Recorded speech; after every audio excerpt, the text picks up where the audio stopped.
Hey guys, welcome to Ground Up. I'm quite excited to share with you what I've been up to the past couple of weeks. It's all in the menu. I hope you're as excited as I am. Definitely. In fact, I chose food cultures from the menu because it's something so close to my heart. When you think of Pune in general, you think of Monday instantaneously. It's such a hub for fresh produce, vegetables, fruits, grains. Personally, I love the fact that it's got all these street food stalls around. It's such a treasure. Love that. And it's actually amazing that these cities' marketplaces, the iconic marketplaces like the Mandai or the Market Yard are actually there since 1886, right? So we've got now the fourth and the fifth generations working there, and with the same enthusiasm, the same energies, getting the fresh produce, local produce, and serving it to all of us. So I think we're really fortunate to be Puneites and having access to such places. So I'm choosing a unified food sector from the menu because I believe there is unity in diversity. So let me tell you a story about a friend of mine called Nandan Mangaonkar. He's an Instagram blogger when it comes to food, especially places and food both. He has made more than 65 different variants of poha, the rice flake. Very, very popular and very simple dish, very high on nutrition. And he's actually managed to make so many variations. So we actually have different types of pohas made all over India, and none of us knew it. And I think this is something that all of us should acknowledge, that there is definitely unity in diversity, and we're fortunate in India to have this as a part of our culture.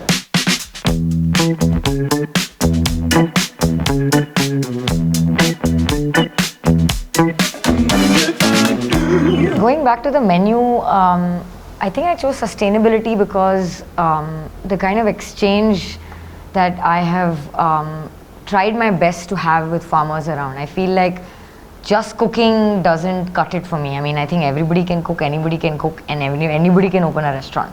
But the whole idea behind doing something that is meaningful is going beyond cooking. And going beyond cooking is talking to the people who are growing it.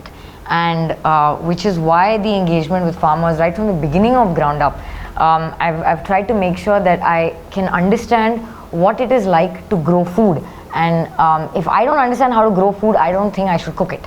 But how to grow food is the question, and that's where my knowledge of ethical farming practices, the difference between organic and natural farming comes in the picture. You want your vegetables, you want your food to be grown chemical free. You want to know where it's coming from, which I completely agree with. I come from an agricultural family from both sides, my maternal and paternal side both.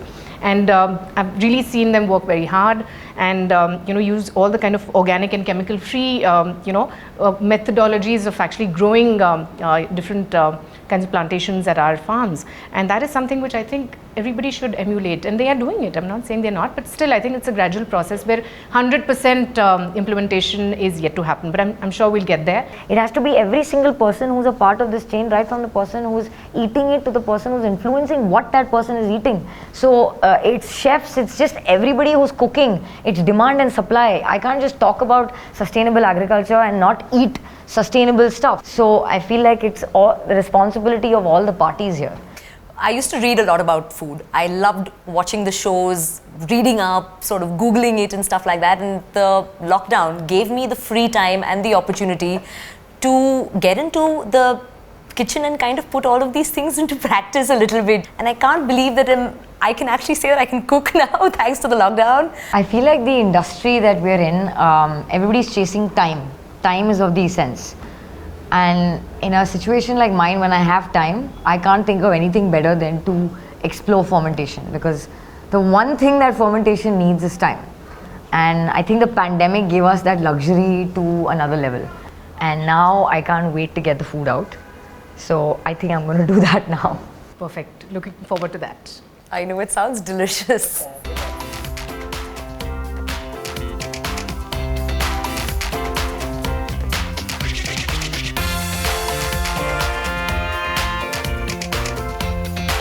So here are the dishes you guys chose, and I'm quite curious to know why you chose what you chose.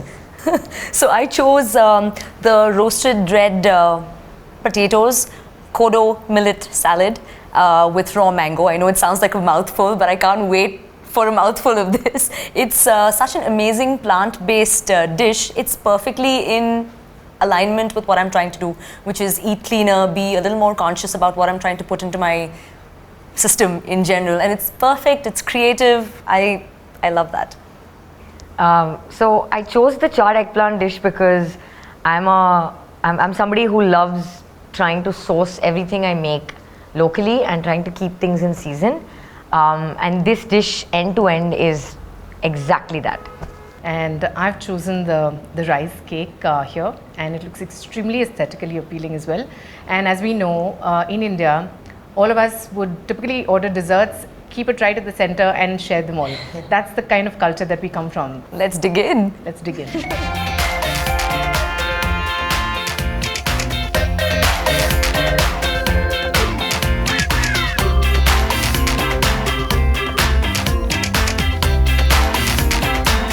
What a great conversation this was, guys. Let's drink and cheers to this. Let's drink to that, definitely. To a much more healthier and sustainable future. Cheers. Cheers.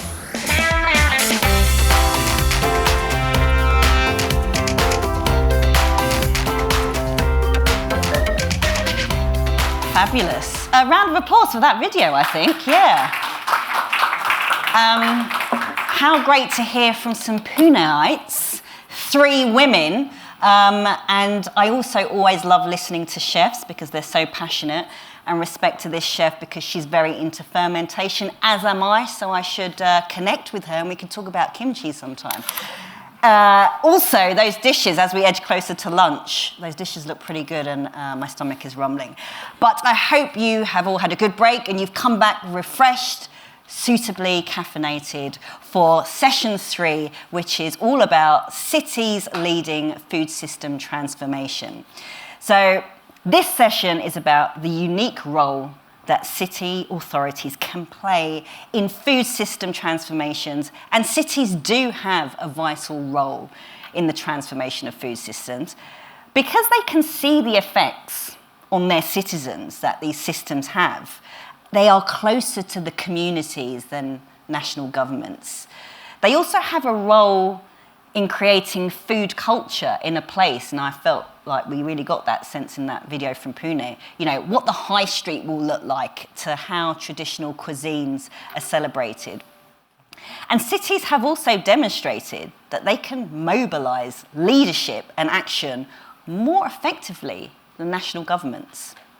So in this session, we are going to be hearing from Birmingham, Johannesburg, there we go, and Pune, yeah, who are at the forefront of this leadership. And also from Filippo from the Milan Urban Food Policy Pact, who have led a global network of cities who have taken a committed action on food. So first, I would very much like to welcome Councillor Mariam Khan, Cabinet Minister for Health and Social Care at Birmingham City Council. Councillor Mariam is Chair of the Birmingham Health and Wellbeing Board, and in that role is committed to driving out health inequalities to make Birmingham a fairer and more equal place. Councillor Mariam Khan.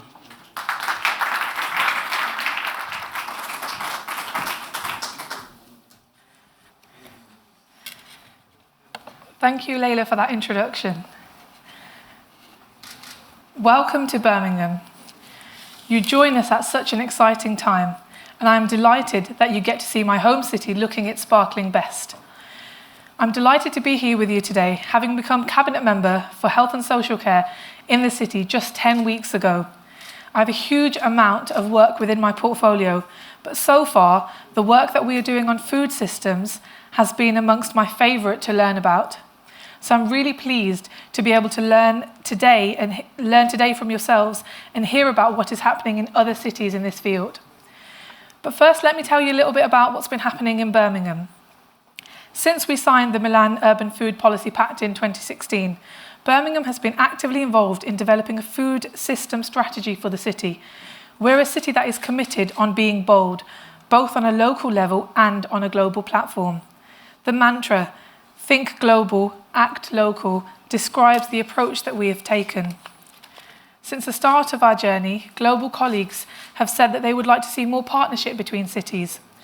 And as a super diverse city with connections, partnerships, and networks all over the world, we already think and work this way, having long-standing working relationships with cities across the globe.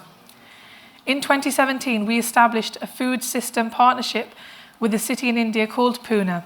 The partnership was named the Birmingham India Nutrition Initiative, also known as BINDI. This learning partnership involved scoping the development of policies and practices to support safer, healthier, and more sustainable city food environments which prevent malnutrition in all its forms. The focus of the partnership was on policies regarding food prepared outside of the home. In Pune, a key activity involved surveying 3,000 adults about the food choices that they made. Back here in Birmingham, we used the approach to conduct a similar survey and launch the Birmingham Food Conversation. This was just the beginning of a 3-year journey involving collaboration with partners and citizens, which has contributed to the development of the Birmingham Food System Strategy, which you will hear more about this evening. Birmingham recognises the important role that the city authorities play in transforming food systems globally and locally. Our city is a diverse, global, vibrant city with over 1 million citizens, and we recognise that sadly too many of our citizens face challenges accessing affordable, healthy and sustainable food. Eating healthily underpins so many of our physical and mental health. We celebrate and commiserate with food, and the food system contributes millions to the city's economy. The food system is vast, from growing food, transforming it, transporting it, and selling it in raw, transformed and cooked forms, as well as recycling and waste. This system exists in all of our lives, be it growing tomatoes in window boxes or dining at the restaurants and takeaways in our high streets. Our vision for Birmingham is to create a bold, fair, sustainable and prosperous food system and economy where food choices are nutritious, affordable and desirable so that everyone can achieve their potential for a happy, healthy life. Working with partners focused on eradicating poverty, we want to ensure that access to good quality food choices is as equitable as possible. We also want the food we eat to be ethically and safely produced and environmentally sustainable, including attempts to reduce single-use plastics and microplastics where possible. We want Birmingham to be a city where the food economy is vibrant, reflects the diversity of our communities, and is financially successful and sustainable, contributing to a circular economy for food which reduces waste, increases valuable employment opportunities for local people, minimises environmental harm, and maximises the many local assets of the city and the West Midlands region.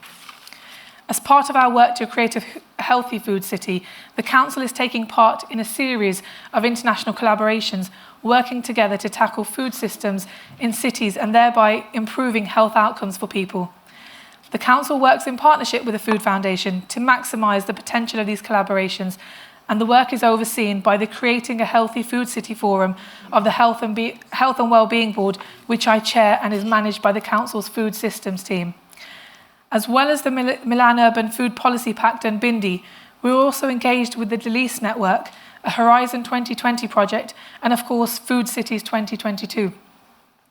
Delise is a professional network with global cities who come together to share experiences and gain expertise on using food and gastronomy as a major tool for the development of their cities.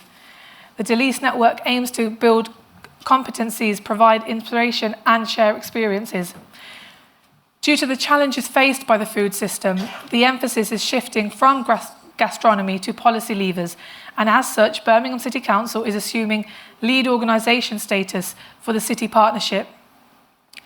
Food Trails is a 4-year EU-funded Horizon 2020 project which aims to translate the Milan Urban Food Policy Pact's collective commitment to integrated urban food policies into measurable and long-term progress towards sustainable food systems within Europe. 11 European cities, including Birmingham, complete with their universities and stakeholders, will co-design pilot actions as a leverage points for the EU's Food 2030 urban food policies development, also involving 21 worldwide follower cities.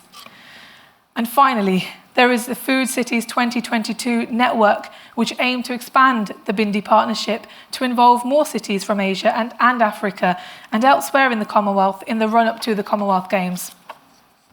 Here we are now on the eve of the Commonwealth Games, with the opening ceremony happening this evening. A network of 20 cities learning from one another to develop their local food strategies. It is my hope that the partnership continues to grow in strength and together that we reach the 2030 Sustainable Development Goals, which is a mere just 8 years away. Thank you so much for being here in Birmingham, and thank you so much for joining us today.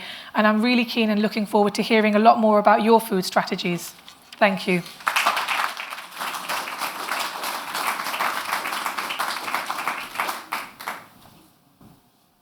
Thanks so much. Thank you. Wonderful. I mean, so many initiatives and projects going on in Birmingham, and so great to hear your aspirations for the city, for it becoming a healthy food city. And I love the mantra, think global, act local. That's, I think, really powerful, and I feel like could apply to many of the cities here. Also great to hear about the Bindi partnership between Birmingham and Pune, some of that, and shows that when cities work collaboratively, how much more impact they can have at national level. So thank you, Councillor, very much. So we are on to another panel discussion, and I'm delighted to have 3 guests join me on stage. I have got Filippo Gavazenni, Head of Milan Urban Food Policy Pact Secretariat, based in the Milan Municipality. And Filippo, I hear that Milan itself has made an incredible commitment on food, so maybe we can talk a little bit about that later. I've got Dr. Tinashe Mushayanyama. Hi, Tinashe. Director of Integrated Policy, Planning and Research at Johannesburg Municipality. Johannesburg and Birmingham have actually been in partnership for the last 20 years and have been developing joint programs since then.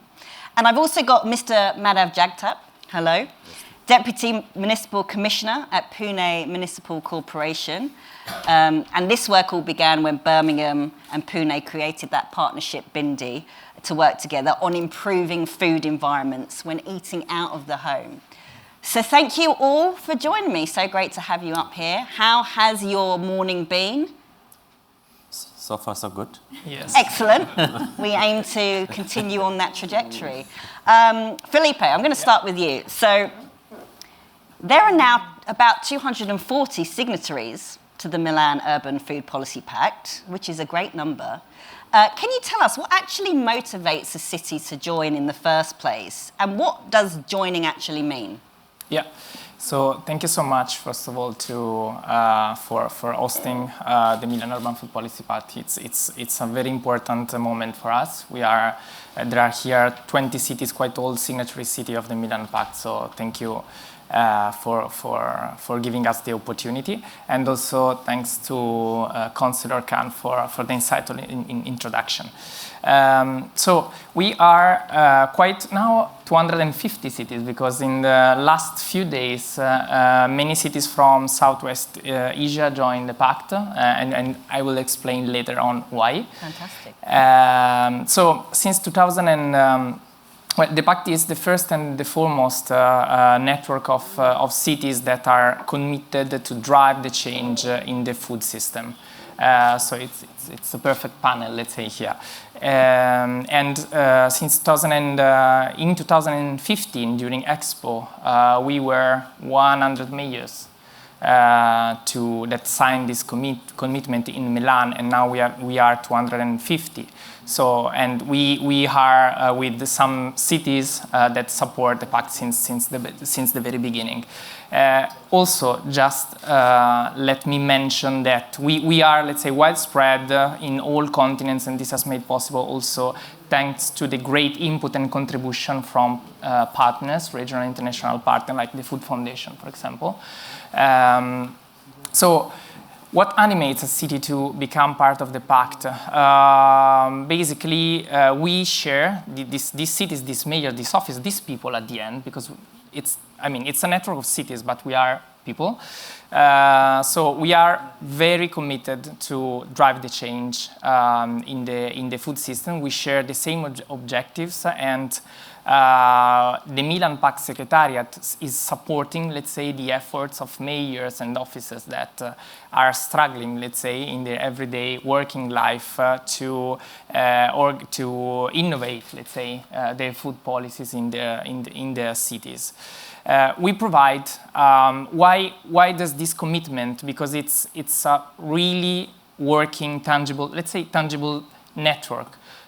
We provide a set of recommended action, the semi-recommended action that give an holistic approach toward the food system. So from governance, so the development of a food strategy, for example, we mentioned a few minutes ago, to preventing food waste, to the logistics of food. So every mayor, every city can decide which is the most, let's say, suitable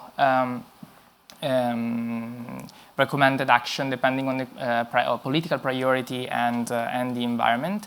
And then also we have a set of a monitoring framework that we have developed with FAO, and it's very useful for cities because it supports them to showcase, to track their impact and to connect their food policy toward the SDGs. So we are doing, let's say, many activities to support our cities, but I would like to mention just two of them. So the first one being the Milan Pact Awards. That is, let's say, our most powerful tool to spur food policy innovation towards our food system. And let me thank you because here there are many cities that submitted a lot of practices. So in this 2022 edition that just concluded, now the evaluation committee is working, let's say, we had collected 250 practices, and this, I mean, the last edition was like around 100. So this showcase the increasing importance of food policies in the mayor's agenda, and also the willingness of our cities to showcase their food policy action. So thanks to the award, we have been able to build an international, let's say, library of knowledge that is useful for us, for the Secretariat, to support the different cities. With this great amount of knowledge, with this library, we will be able to develop in 2023, so next year, the Milan Pact Fellowship Program.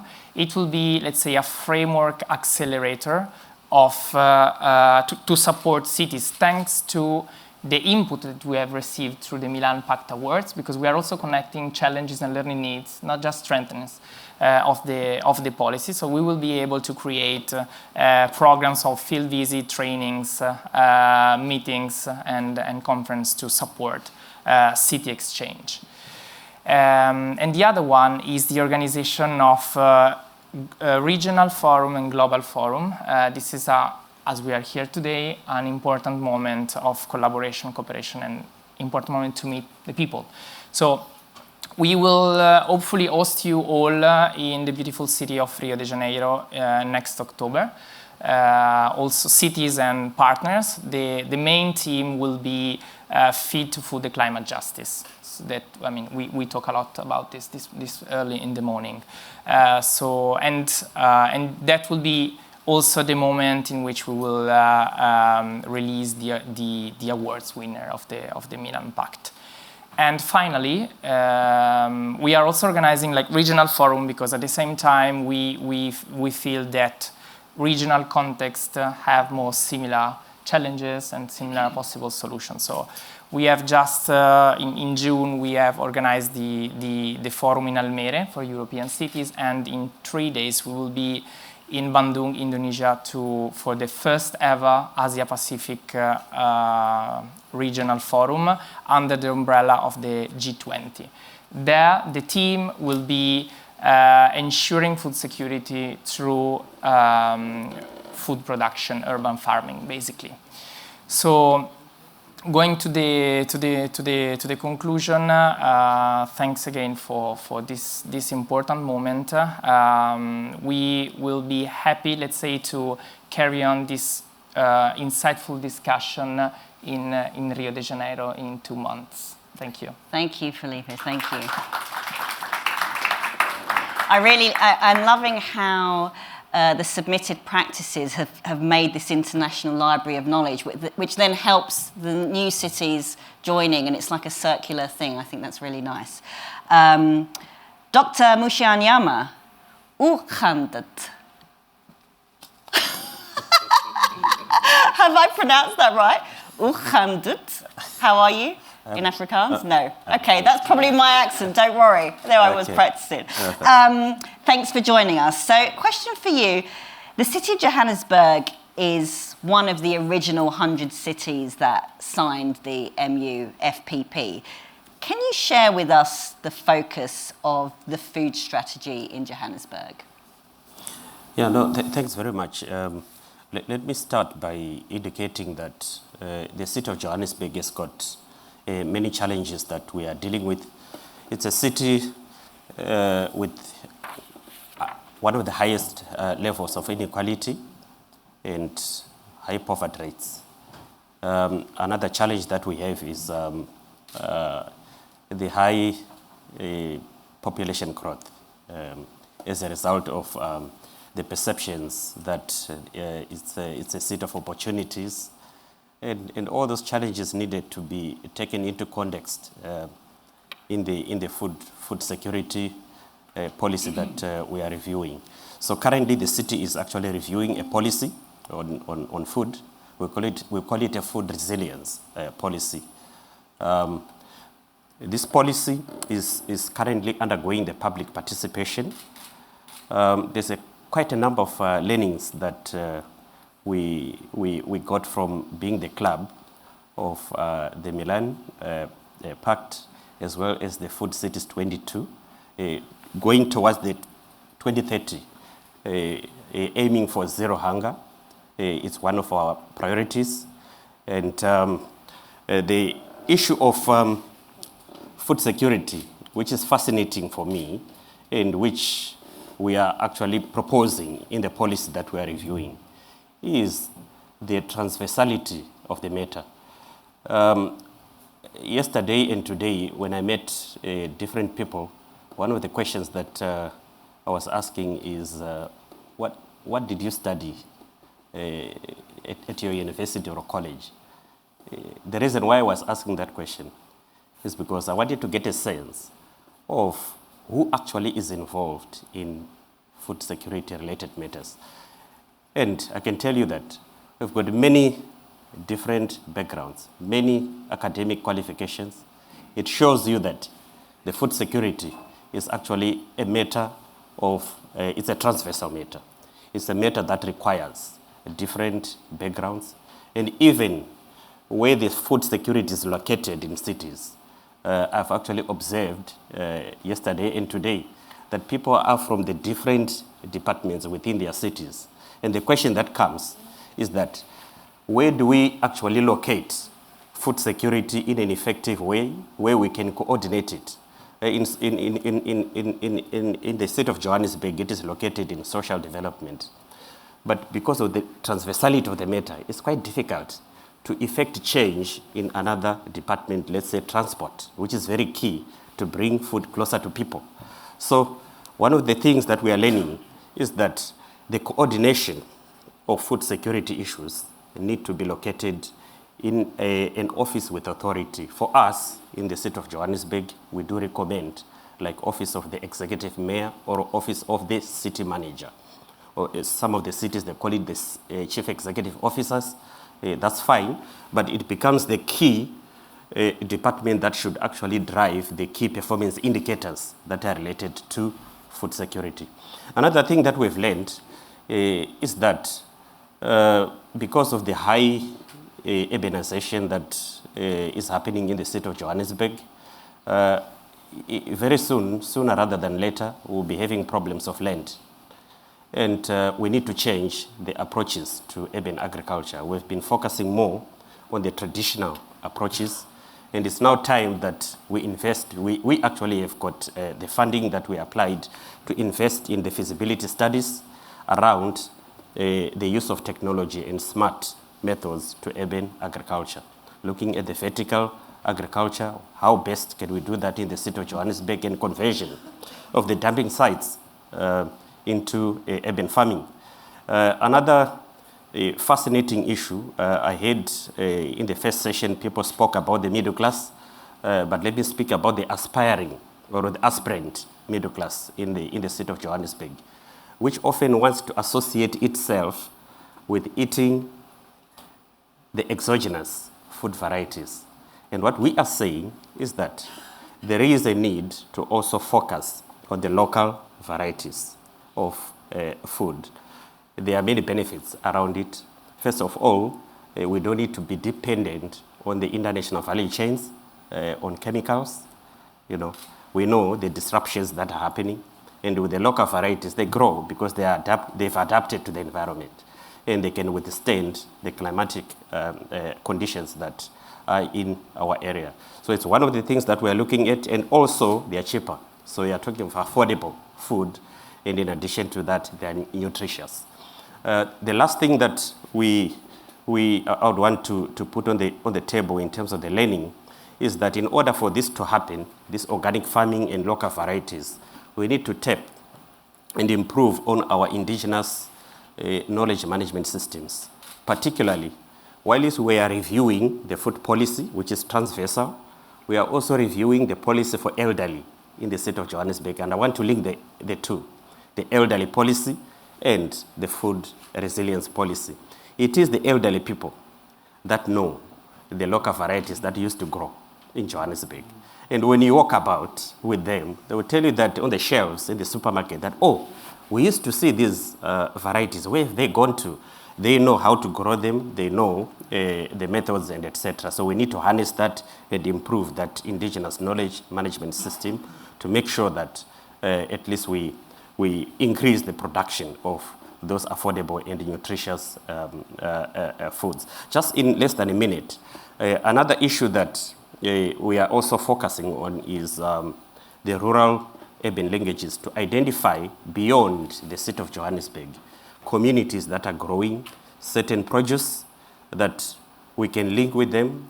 Using the private-public partnerships, we can engage them, train them to produce even more and offer the markets in Johannesburg, so that we try to subsidize not only on the access, but on the food prices also. So those are some of the things that by interacting with different cities in the club, we've actually learned. And at this point in time, the policy is actually circulating to the public with some of these propositions for us to get feedback bottom up. Thank you. Thanks so much.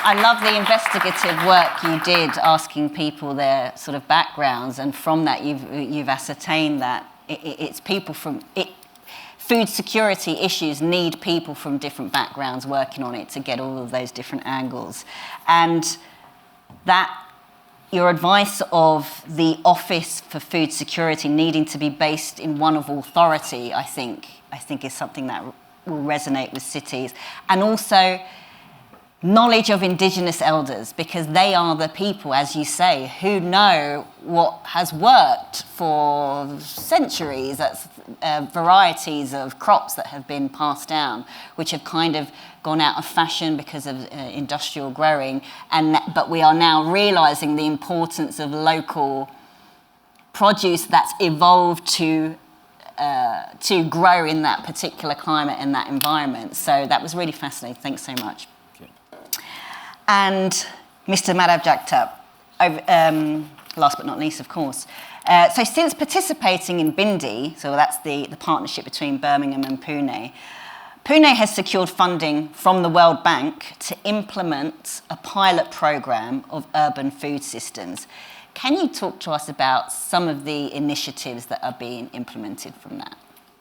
Yes, thank you very much for giving me the opportunity to speak on the city initiative on urban food system. I would like to start with in brief about the Pune city. Pune city is the second largest city in Maharashtra in India, and spread out of near about 529 square kilometer area, and having more than 5 million population in Pune city. There are migration from rural area to urban area has increased, and which had led to dietary transmissions in food consumption, which finally lead to PMC work on the agenda of making Pune nutritionally smart city. Actually, if we speak about the nutritional overview of the city, 25% children are underweight and 53 are anemic. Additionally, 50% women are anemic, 42% household is reported worrying about insufficient food availability. So, Pune Municipal Corporation is taking several initiatives to enhance the understanding of the urban food system and their impact. Actually, the food choice, dietary pattern, nutrition among the residents of the Pune. Smart Food and Nutrition City program called Birmingham and India Nutrition Initiative, BINDI. So, is undergoing from 2017. Is focus on joint learning, experience sharing, and piloting of the specific initiative on food and nutrition. Actually, Pune city is also a signatory to Milan urban food policy, Pact, and working on the agenda of making Pune nutritionally smart city. Actually, Pune has near about 23 farmers market in the Pune city, and near about 32 markets which was constructed. An old one market is from 1885. That is the Ray market. Now it's called Mahatma Phule market in Pune city. That you had seen in the slide. Mm-hmm. So, new coming to the urban food pilot program and its initiative, Government of Maharashtra has started rural agriculture transformation project, which is implemented and funded by the World Bank.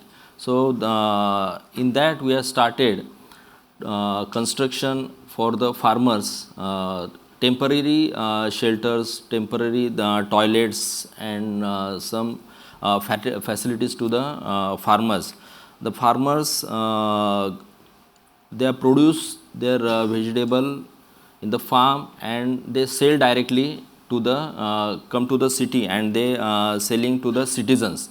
So, the gap between those, it is totally we finish the gaps, and because of that the farmers will get more money.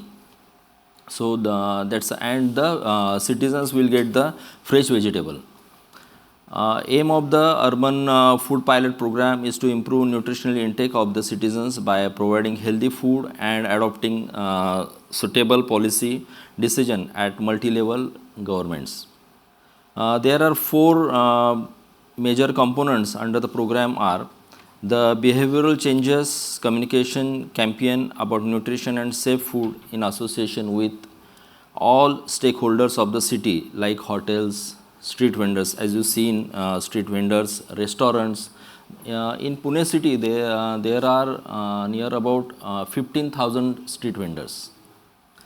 Near about 1,500 hotels in Pune city, small hotels also, and a big one. Then restaurant general citizens through organizing capacity building workshop and training sessions. Second, create complementary infrastructure for the food producer. Just I talk organization FPOs. There are many FPOs, food producer organization. FPOs are working, they help to farmers, they purchase the product, what farmer produce, they purchase from there, and farmers, they come to city and sell their products. and it's a very successful model in Pune city. As feasibility of the involving FPOs, CBOs as a supplier of fruit and vegetable for PMC run midday meal scheme.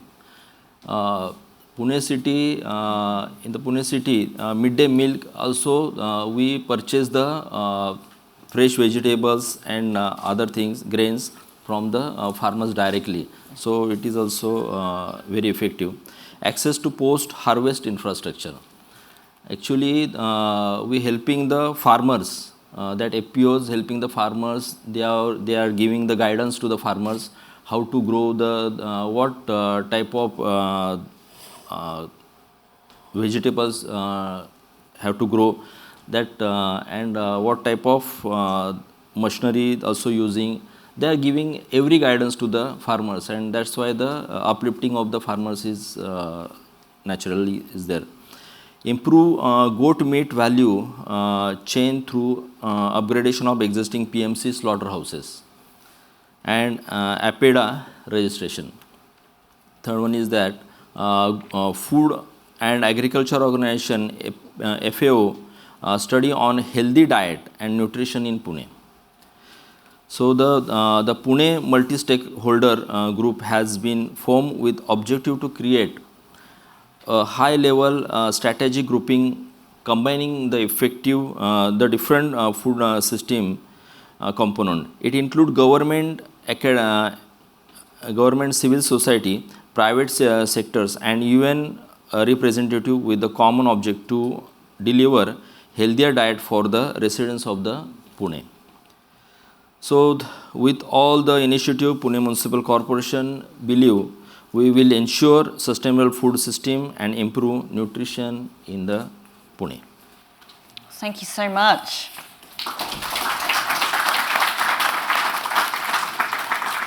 I'm loving this like a focus on farmers and the direct connection between the farmers and the cities, because it's the farmers who are growing the food to feed the cities. So that's great. Thanks so much. We've, God, that went quick, didn't it? So you've probably all got lots of questions again, but do save them for lunch, which is when we've got the next networking event and food. But for the time being, thank you all to my panelists for a wonderful Thank you. Thanks. Please, thank you.